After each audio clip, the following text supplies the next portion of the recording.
Salut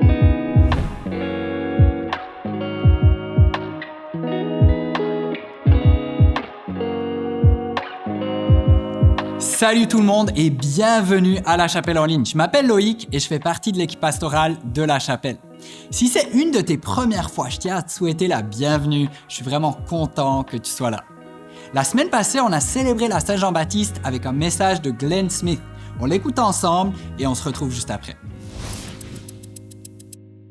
Oui, bienvenue à la fête Saint-Jean-Baptiste. Mais si vous êtes moins que 35 ans, si vous n'êtes pas né au Québec, si vous êtes récemment arrivé à Montréal, vous dites « De quoi parle-t-il »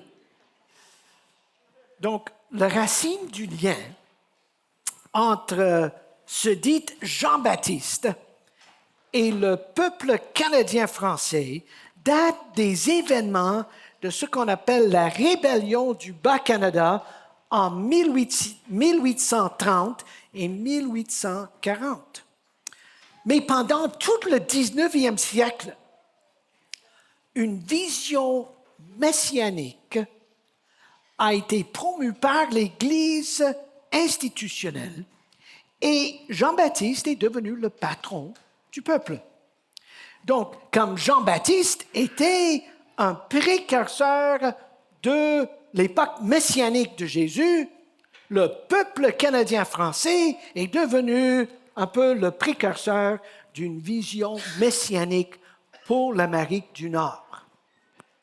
Et chaque 24 juin, il y avait un grand défilé, une grande parade dans le centre-ville de Montréal, sur la rue Saint-Jacques, et le dernier char dans le défilé, il y avait un jeune garçon avec un agneau qui était sur le char et il était symbolique de cette vision messianique. Mais ce n'était pas simplement au Québec ou à Montréal.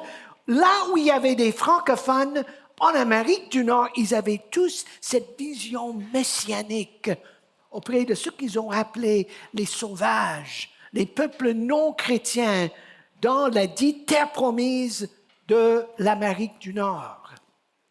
Et en 1908, le pape à l'époque a déclaré que Jean-Baptiste était le saint patron des Canadiens français.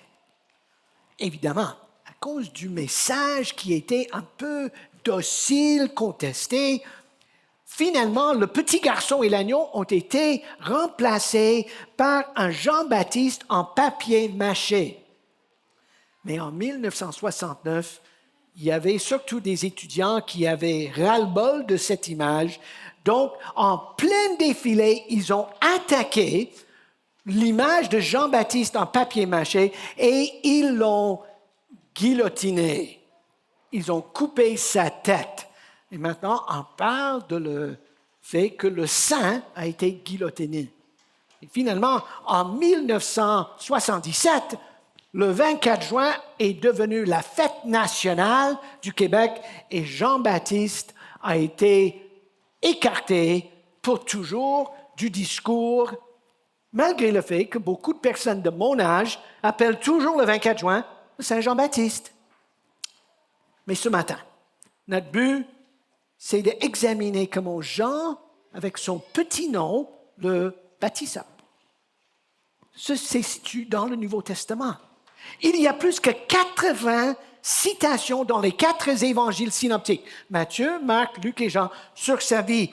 Mais moi, j'aimerais ce matin expliquer comment on comprend son message pour notre vie en tant que ceux et celles qui suivent Jésus. Et voici le mot-clé ce matin. Jean-Baptiste était le précurseur. Ça, c'est le mot-clé. 2 petites réflexions préliminaires avant de lire notre texte. Première réflexion. Qui était Jean-Baptiste? Le récit de sa naissance se trouve en Luc 1. Mais lors de la conception par Zacharie et Élisabeth de Jean-Baptiste, un ange a donné une vision à Zacharie sur la mission que cet enfant allait réaliser. Et en Luc, nous lisons Il ramènera, en parlant de Jean-Baptiste, il ramènera beaucoup d'Israélites au Seigneur leur Dieu.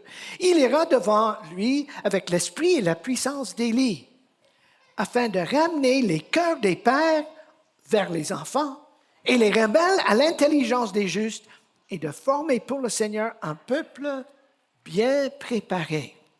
Et le grand historien, à l'époque de Jean-Baptiste et de Jésus, dans son histoire, a dit ceci sur Jean.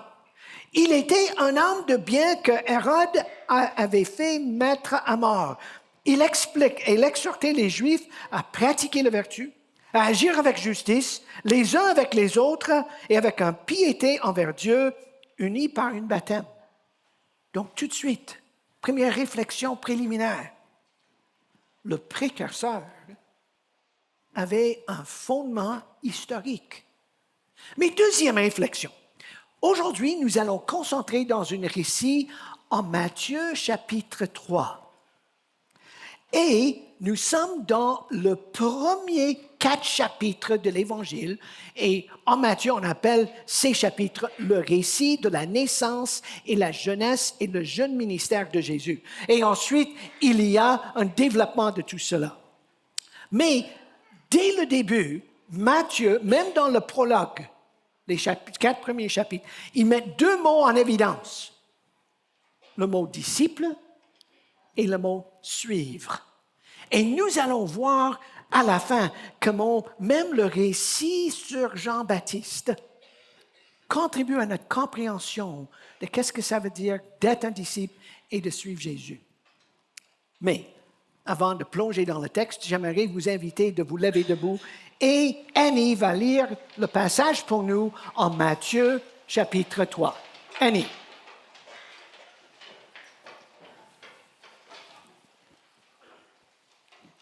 En ces jours-là, parut Jean le baptiseur. Il proclamait dans le désert de Judée: « Changez radicalement, car le règne des cieux s'est approché. » C'est de lui qu'il a été dit, par l'entremise du prophète Ésaïe: « C'est celui qui crie dans le désert: Préparez le chemin du Seigneur, rendez droit ses sentiers. » Jean avait un vêtement de poil de chameau et une ceinture de cuir autour des reins. Il se nourrissait de criquets et de miel sauvage. Les habitants de Jérusalem, de toute la Judée et de toute la région du Jourdain se rendaient auprès de lui et recevaient de lui le baptême dans le Jourdain en reconnaissant publiquement leurs péchés. Comme il voyait beaucoup de pharisiens et de sadducéens venir au baptême, il leur dit: « Vipères, qui vous a montré comment fuir la colère à venir? Produisez donc un fruit digne de changement radical et ne pensez pas pouvoir dire: Nous avons Abraham pour père. Car je vous dis que de ces pierres, Dieu peut susciter des enfants à Abraham. Déjà, la hache est prête à attaquer les arbres à la racine. Tout arbre qui ne produit pas de beaux fruits est coupé et jeté au feu. » Verset 11. « Moi, je vous baptise dans l'eau pour un changement radical. Mais celui qui vient derrière moi est plus puissant que moi, et ce serait encore trop d'honneur pour moi que de lui ôter ses sandales. Lui vous baptisera dans l'Esprit Saint et le feu. Il a sa fourche à la main, il nettoiera son aire, il recueillera son blé dans la grange, mais il brûlera la paille dans un feu qui ne s'éteint pas. » Alors Jésus arrive de la Galilée au Jourdain, vers Jean, pour recevoir de lui le baptême. Mais Jean s'y opposait en disant: « C'est moi qui ai besoin de recevoir de toi le baptême, et c'est toi qui viens à moi. » Jésus lui répondit: « Laisse faire maintenant, car il convient qu'ainsi nous accomplissions toute justice. » Alors il le laissait faire. Aussitôt baptisé, Jésus remonta de l'eau. Alors les cieux s'ouvrirent pour lui. Il vit l'Esprit de Dieu descendre comme une colombe et venir sur lui. Et une voix retentit des cieux: « Celui-ci est mon Fils bien-aimé, c'est en lui que j'ai pris plaisir. »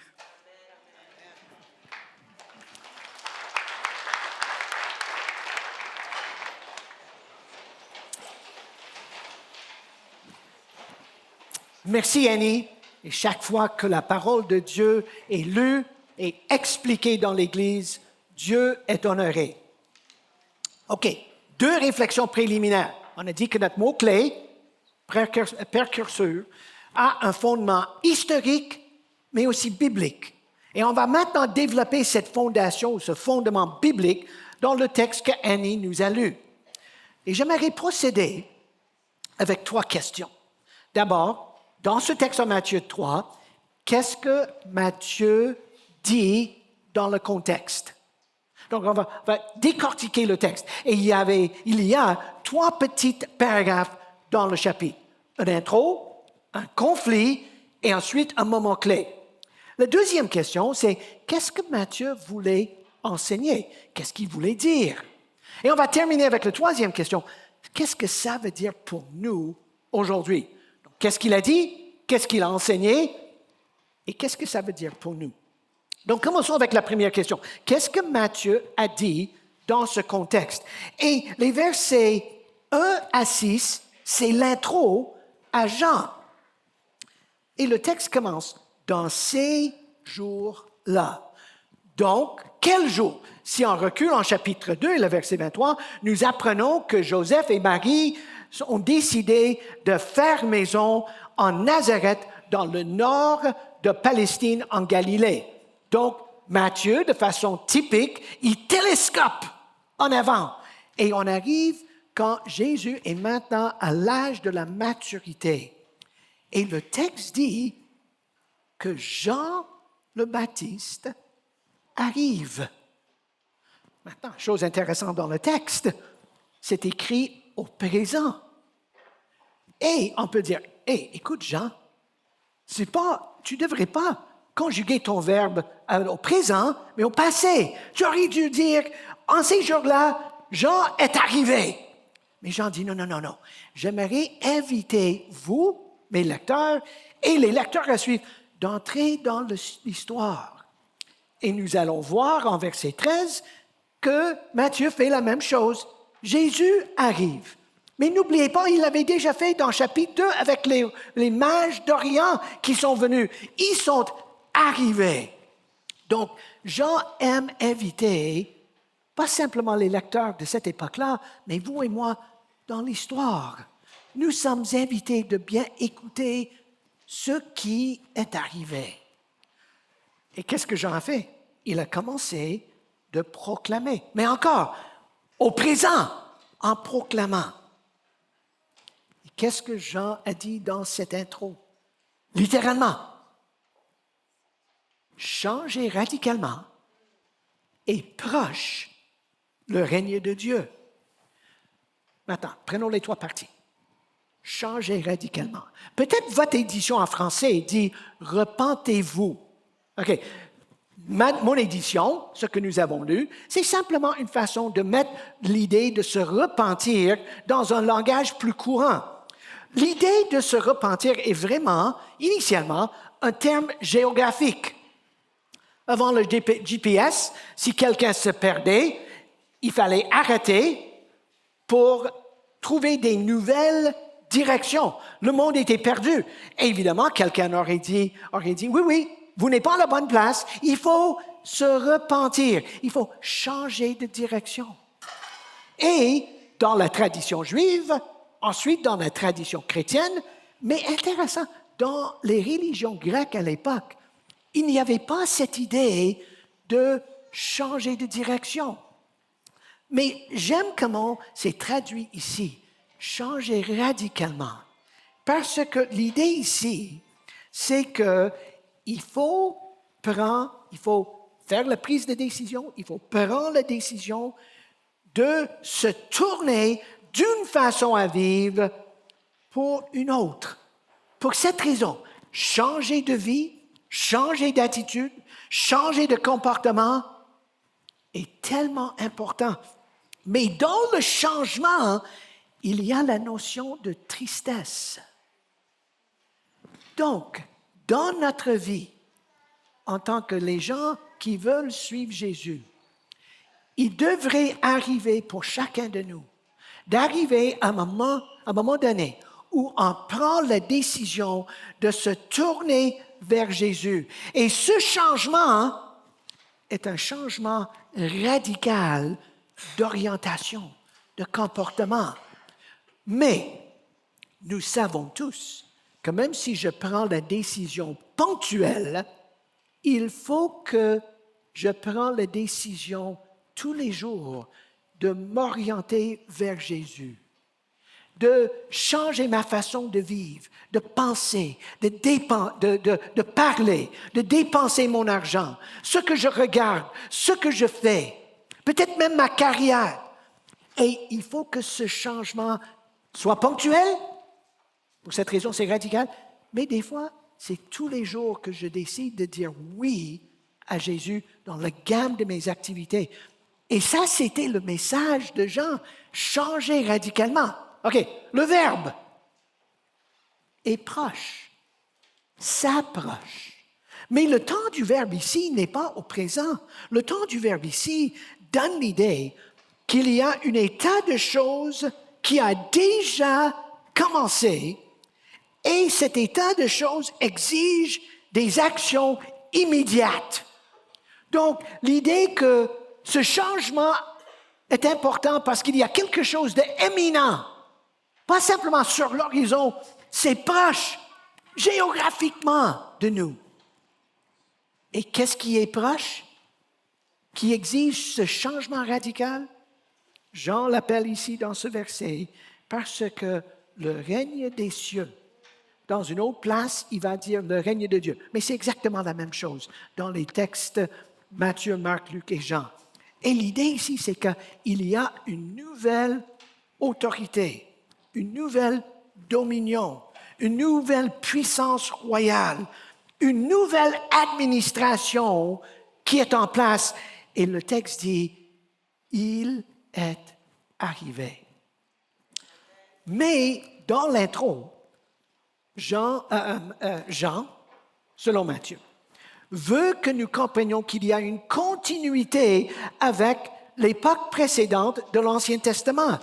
Donc, il cite Ésaïe qui a prévu l'arrivée de Jean.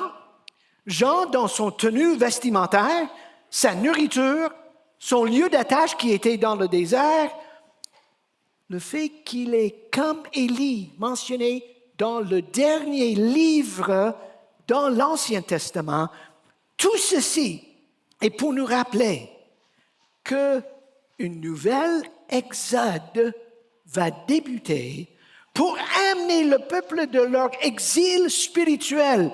Il y avait un exode historique d'un exil en Égypte, mais Ézéchiel, Jérémie, Ésaïe, Joël ont vu qu'il y avait un nouvel exode spirituel nécessaire, parce qu'on est en exil spirituellement parlant, et Jean a bien vu qu'il y a quelque chose d'éminent qui va arriver.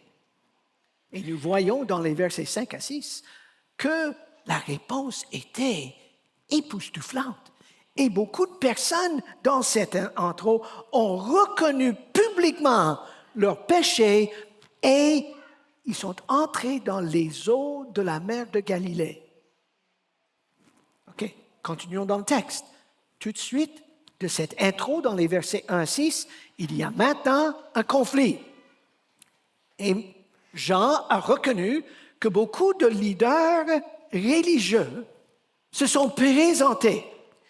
Et Jean n'avait pas une affection pour eux. Il n'avait pas une affection pour les autorités romaines. Il a accusé même l'Hérode de ses malconduites sexuelles et pour cette raison, il a été littéralement guillotiné. Mais envers les leaders religieux, il a dit, vous n'avez pas mené le peuple au bon port. Et il était féroce envers eux. Tellement féroce que qu'est-ce qu'ils ont appelé dans le texte? Il a dit, vous êtes une bande de serpents. Vous êtes une espèce de vipère. Maintenant, si vous êtes récemment arrivé à notre Église, vous savez que notre petite marque de commerce, c'est que nous sommes une Église pour ceux qui ne viennent pas. vous pouvez être certain que nous n'allons pas inviter Jean-Baptiste de présider un dimanche matin. On ne va pas vous traiter comme un banc de serpent, une espèce de vipère. Jean était, disons qu'il n'a pas tourné sa langue cette fois dans sa bouche avant de parler. Et même, Matthieu va continuer ce même discours en chapitre 23, quand même Matthieu lui-même lapide verbalement ses leaders religieux à cause de leur comportement. Et il est pour cette raison que Jean dit dès le début, « Produisez donc du fruit digne du changement radical. » Jésus va dire en Matthieu 23, « Vous pouvez écouter ce que les leaders religieux disent, mais ne faites pas ce qu'ils font. » Et Jean dit dans ce texte, « Vous n'avez pas un comportement qui reflète ce revirement de comportement. Il faut produire, pas simplement dire des bonnes choses. » Mais Matthieu, Jean, ont anticipé une réaction. Et Jean dit, peut-être vous allez dire, nous avons Abraham comme père.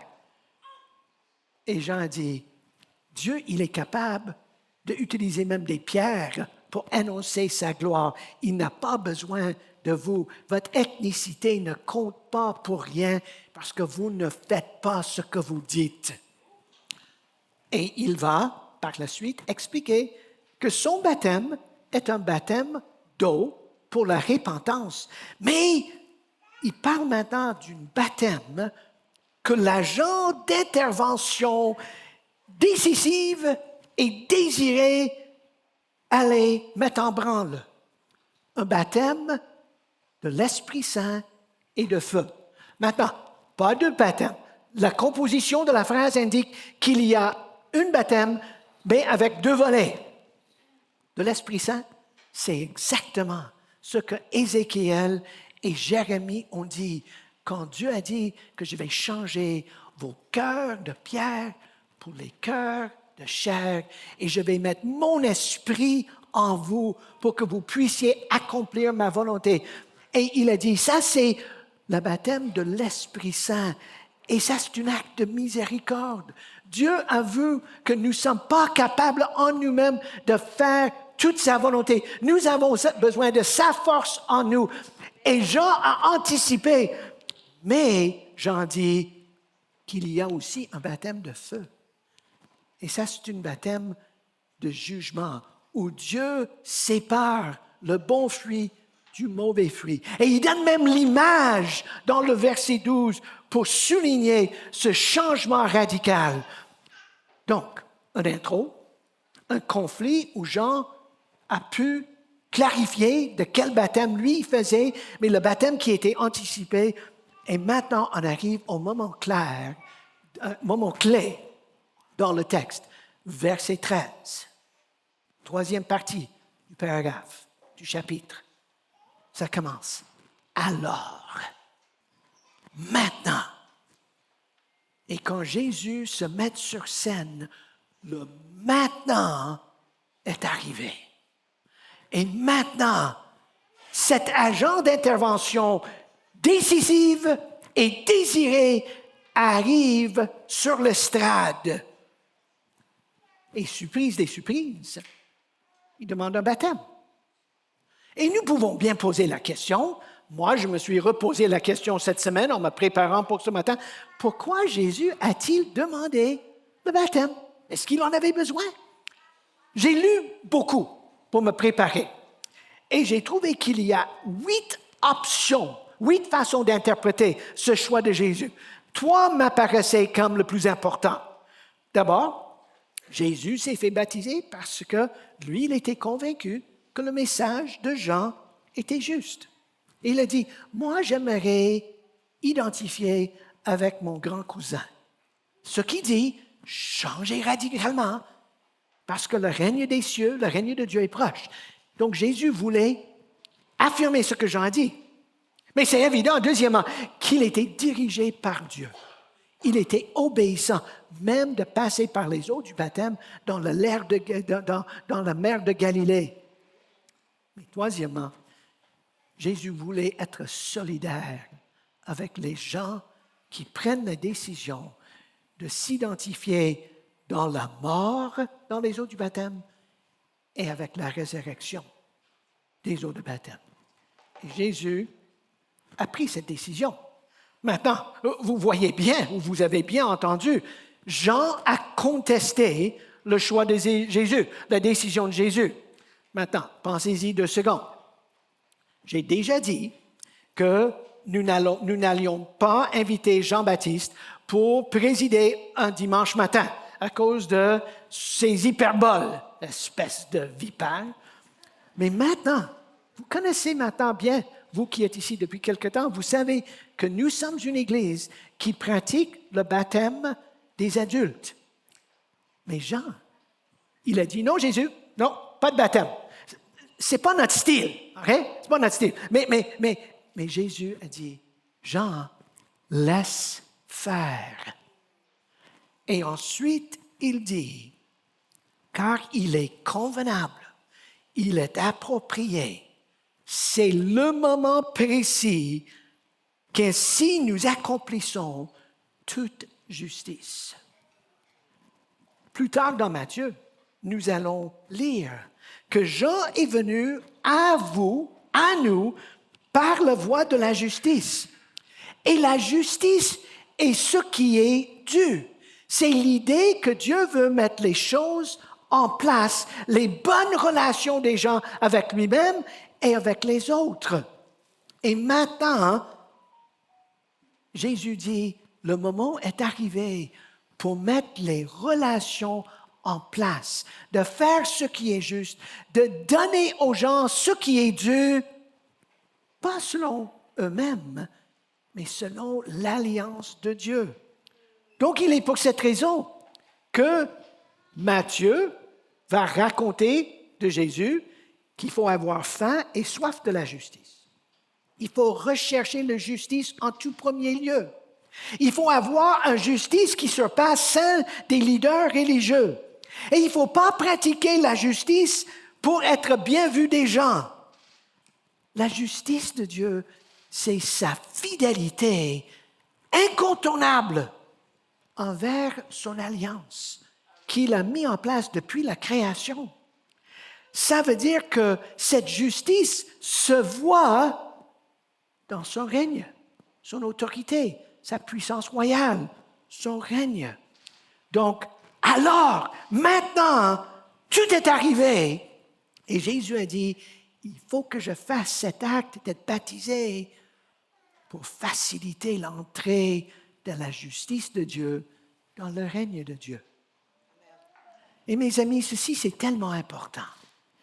Parce qu'aujourd'hui, on entend beaucoup parler de la dite justice. Peut-être même la justice sociale. Et les gens vont dire, je mérite, et ils vont vous donner toute une longue liste de choses. Ils veulent la justice pour eux-mêmes. Ou surtout dans le domaine des biens, du matérialisme, dans la sexualité humaine. Les gens vont dire, je veux ce qui est juste pour moi. Mais mes amis, Jésus est venu pas pour faire la justice pour Glenn. Non, pour sa création, selon son alliance. Et Jésus est venu pour faire entrer un renouvellement, pour manifester la fidélité de Dieu envers ce qui est dû selon sa personne pour la création. Et Jésus a fait entrer ce moment. Pour cette raison, le texte commence « Alors, maintenant ». Donc, qu'est-ce que Matthieu dit dans ce contexte? Il y a une intro à Jean, il y a un conflit où les choses se sont précisées sur le baptême de l'Esprit Saint et du feu, et ensuite, il y a ce moment clé quand Jésus a parlé de la nécessité dans son entrée de poursuivre la justice selon Dieu. OK, deuxième question. Qu'est-ce que Matthieu enseigne? Qu'est-ce qu'il voulait dire dans ce chapitre? Il me semble qu'il y a deux choses qui sont tellement claires ici. Tout d'abord, Matthieu voulait souligner les ressemblances entre le ministère de Jean et le ministère de Jésus. Pensez-y. Tous les deux disent la même chose. Jean, changez radicalement, le règne des cieux est proche. En chapitre 4 et le verset 17, Jésus dit exactement la même chose.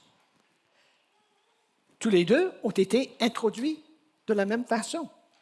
Tous les deux ont été opposés farouchement par les leaders religieux. Tous les deux ont fait un appel à la repentance, à ce changement radical. Tous les deux agissaient par une autorité divine. Tous les deux ont été perçus comme des prophètes. Tous les deux ont été rejetés et même exécutés pour être des criminels. Et finalement, tous les deux ont été ensevelis par leurs disciples. Et Matthieu voulait mettre ces ressemblances en place. Ah, Jean et Jésus sont semblables. Mais Matthieu voulait aussi souligner une différence fondamentale entre Jean et Jésus. Et cette différence se manifeste dans les versets 16 et 17. Parce qu'une fois que Jésus s'est fait baptiser pour accomplir la justice de Dieu, le ciel s'est ouvert et un oiseau, un colombe, est descendu. Et la descente de cet oiseau n'est pas simplement une image, mais c'est la réalisation et la présence de ce que Jérémie, Ézéchiel et Joël ont prophétisé dans l'Ancien Testament. Le Saint-Esprit est arrivé. Et tout d'un coup, dans un texte, nous avons la voix du Père créateur. Nous avons la descente de la présence de l'Esprit Saint et nous avons le Fils de Dieu incarné dans la personne de Jésus. Et le changement radical, c'est maintenant que la Trinité est évidente. Nous sommes, ceux qui suivent Jésus, nous sommes les monothéistes, comme les Juifs et comme les musulmans. Mais nous sommes les monothéistes chrétiens parce que nous croyons que Dieu s'est manifesté par Dieu le Père, Créateur, Jésus-Christ, celui qui nous a rachetés, le Rédempteur, et le Saint-Esprit qui nous renouvelle tous les jours. Et tous les trois sont Dieu, manifestés de façon différente.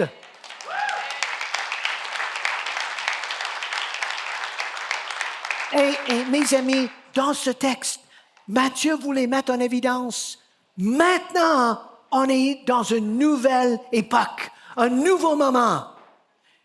Mais Dieu n'a pas simplement envoyé l'Esprit. Il y a une voix qui parle. Et c'est la voix du Dieu créateur. Et évidemment, la continuité avec l'Ancien Testament est évidente ici. Parce qu'en Ésaïe 42, en Psaume 2, en Daniel 7, c'était très bien prophétisé que Dieu allait parler dans ces derniers temps. Et maintenant, Dieu parle. Et Jésus est dit comme le favori, l'approuvé, le choisi, avec un rôle pour être le serviteur souffrant, le Seigneur de l'univers, le roi des rois. Et Dieu a mis sa marque d'approbation sur Jésus et sur son baptême. La nouvelle époque est arrivée. Le royaume de Dieu a été lancé. Donc, qu'est-ce que Matthieu a dit? Un intro, un conflit, un moment clé. Pourquoi? Ressemblance, mais une grande différence. Et Jésus est maintenant au centre. Pour ainsi dire, mot-clé, le précurseur est simplement celui qui pointe vers Jésus. L'histoire n'est pas à propos de Jean-Baptiste. toute l'emphase que notre société a mis sur lui, OK, tant mieux, mais ce n'est pas le point central. Le point central, c'est celui en qui Dieu a mis son sceau, son sourire. Il est celui que Dieu a envoyé pour demeurer, mettre en branle son règne. Donc, ma troisième question. Qu'est-ce que ça veut dire pour vous et moi en ce début de l'été? Peut-être vous avez remarqué que j'ai utilisé 3 questions très simplement ce matin pour décortiquer le texte. Et je vous encourage, cet été, quand vous faites votre lecture, quand vous lisez un passage, un paragraphe, un livre, un chapitre, OK, qu'est-ce que le texte dit dans le contexte? Qu'est-ce que l'auteur veut communiquer? Qu'est-ce que ça veut dire pour nous et pour moi? Très simple. Mais dans le contexte, qu'est-ce qui se passe? Il me semble que ce texte souligne à quel point il faut que notre foi soit christocentrique. Et il faut constamment, en lisant, que ce soit dans les psaumes, les proverbes, que ce soit dans les prophéties ou dans les histoires, un évangile, une lettre, il faut toujours poser la question, qu'est-ce que ce texte nous dit sur Jésus? Et il faut que nous soyons bien ancrés en Jésus. Le texte pointe vers lui. Mais là-dedans, il faut se rappeler que oui, il faut être christocentrique, mais en être centré sur Jésus, il ne faut jamais oublier que ce centrisme passe par la croix. Parce que Jésus a opté pour le chemin de la croix, qui veut dire que la vie ne sera pas toujours facile. Parce que la vie pour Jésus a terminé dans une crucifixion, comme le ministère de Jean a terminé en ayant été décapité. Donc, voici, nous avons la nécessité de toujours lire à travers les lunettes de Jésus. Mais qui m'amène à ceci. Je vous ai dit au début que pour Matthieu, il y a 2 mots-clés dans son livre. Et le premier mot-clé, c'est le mot disciple. Presque 30% des fois que le mot disciple est utilisé dans le Nouveau Testament, c'est Matthieu qui l'utilise. Un disciple, c'est un apprenti, un élève, un étudiant. Moi, je préfère de dire un apprenti. Et ce texte nous rappelle que Matthieu voulait inculquer une bonne compréhension de qui est Jésus, celui qui a accompli toute la justice, celui qui a initié cette nouvelle époque. Et en tant que disciple, moi, je veux m'identifier avec ce mouvement. Je veux être un étudiant de Jésus. Mais le deuxième mot que Matthieu utilise, c'est le mot « suivre ». Si je vous pose la question, que fait un étudiant? Que fait un élève? Que fait un apprenti? Vous allez me regarder et vous allez dire, « Hey, David vient de te présenter comme un prof. » C'est évident que fait un étudiant. Il étudie. Pas selon Matthieu.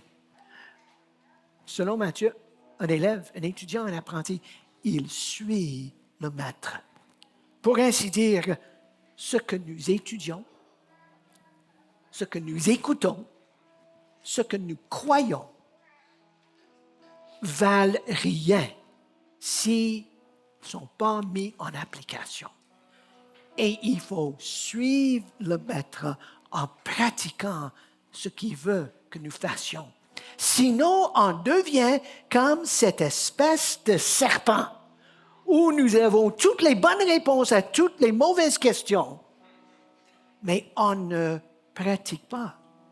Et pour cette raison, on a besoin de ce changement radical où nous prenons une décision ponctuelle de suivre Jésus, sachant qu'il faut le répéter tous les jours.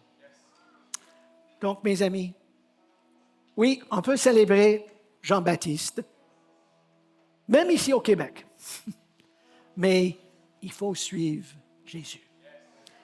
Et Jean-Baptiste nous a orientés, le précurseur pour celui qui est le roi des rois, le Seigneur des seigneurs et le Seigneur de l'univers parce qu'il est roi.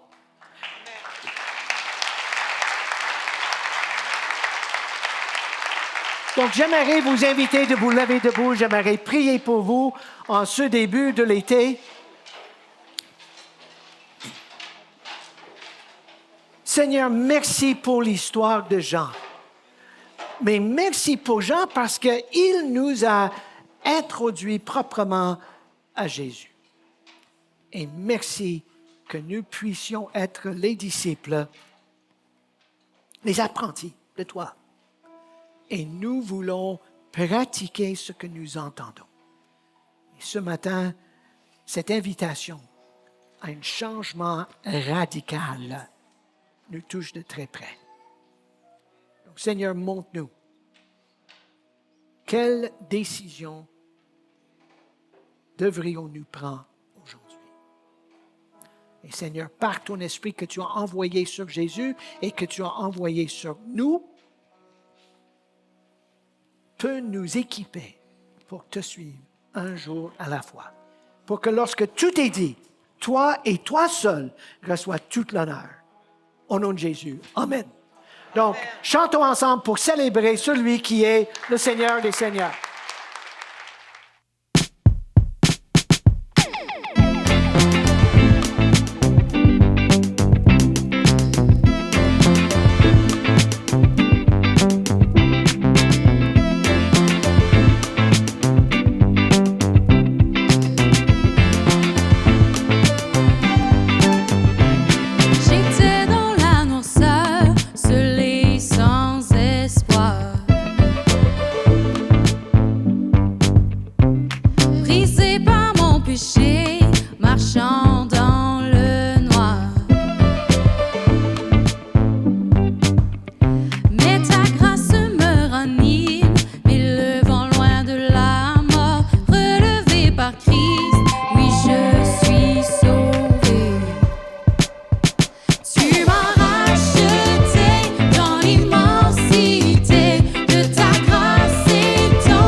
Par ton sang purifié, oh, ma faute est effacée.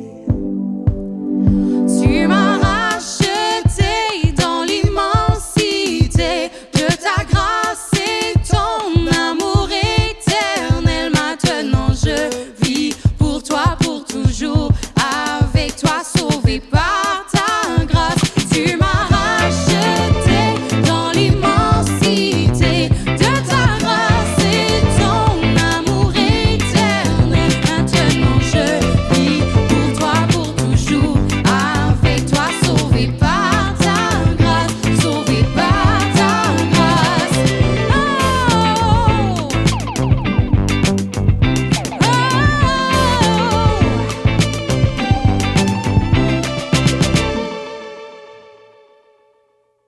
Merci, Pasteur Glenn. Hey, c'est tellement important de se souvenir que Jean-Baptiste pointait sur Jésus, puis que Jean-Baptiste nous a invités à faire demi-tour, à se repentir. Puis j'aimerais nous inviter cette semaine à vraiment faire demi-tour puis revenir à Dieu. C'est vraiment l'occasion de le faire. Si tu aimerais te joindre à un groupe de personnes pour connecter et prier ensemble dans la semaine, on a nos after en ligne qui sont faits pour ça. On se voit en principe tous les lundis midi. Demain, on va faire une pause parce que c'est un jour férié, mais à partir de la semaine prochaine, on se revoit. Tu trouveras le lien sur notre site web. Merci de donner toutes les semaines. Chaque don nous aide à vivre l'Église en personne et en ligne tous les dimanches et contribue aussi à aimer en action notre ville par le biais de J'aime ma vie. Tu peux donner via notre appli ou sur notre site web. Merci d'avoir été avec nous pour cette réunion. On poursuit notre série sur les miracles la semaine prochaine. On se revoit la semaine prochaine en présentiel ou en ligne. Passe une très belle semaine. À bientôt.